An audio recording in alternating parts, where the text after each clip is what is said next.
nielen Medzinárodný olympijský výbor, ale aj iné medzinárodné organizácie ako Rada Európy, Európska únia, OBSE, VTO, WHO a ďalšie sa žiaľ stali rídzo-politickým nástrojom západných mocností.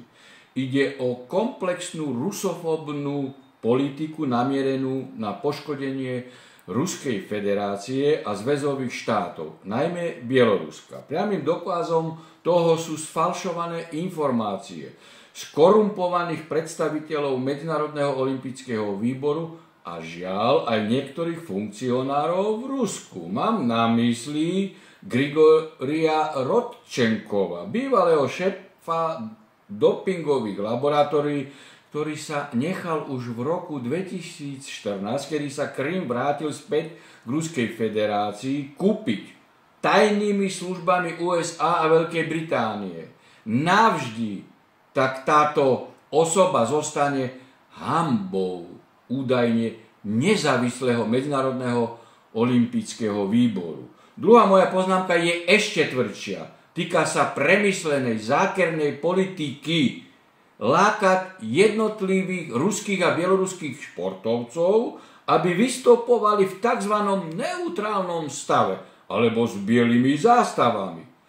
Aby neboli reprezentantmi svojej vlasti, aby sa vzdali identity príslušnosti k Rusku či k Bielorusku ako podmienky ich účasti na športových súťažiach.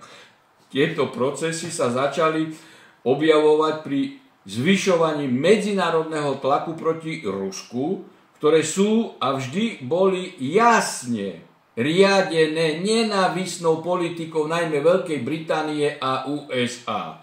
Nejaké Nórsko, Ukrajina alebo iné štáty, ktorí športovci z takýchto zákazov účasti ruských a bieloruských športovcov, z falšovania dopingových skúšok v ich neprospech, v dodatočnom odnímaní zlatých a iných medailí, v neľudskom zákaze účasti telesne postihnutých ruských a bieloruských športovcov na osobitných olympijských hrách alebo iných zákerností a verejného ponižovania iba profitujú. Ich akože úspechy nemajú reálnu hodnotu, neboli dosiahnuté v čestnom súperení, ale s pomocou podrazov a zákernosti. To je hanba Medzinárodného olympijského výboru a netreba to ďalej trpieť. Také metódy sú v priamom rozpore so znením olympijskej charty. Tá v bode 11 základných princípov olympizmu výslovne prikazuje vystupovať proti akémukoľvek politickému alebo komerčnému zneužitiu športu a športovcov. Nie je ani správne vidieť riešenie v akomsi neurčitom vystupovaní jednotlivých športovcov z Ruskej federácie či z Bieloruska. Práve naopak. Nakoniec, odstránenie silnej konkurencie nedovolenými metódami by nemalo ani uspokojiť ostatných športovcov z iných štátov.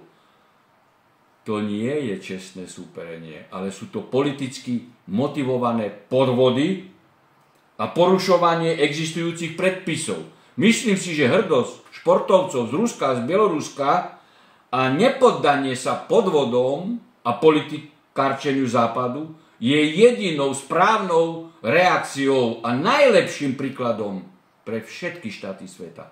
Ak nie je možné zaistiť spravodlivosť a naplnenie cieľov olympijského hnutia cez Medzinárodný olympijský výbor, treba prijať alternatívne riešenie a vytvoriť skutočné športové nové medzinárodné organizácie bez konkurencie a zneužívania.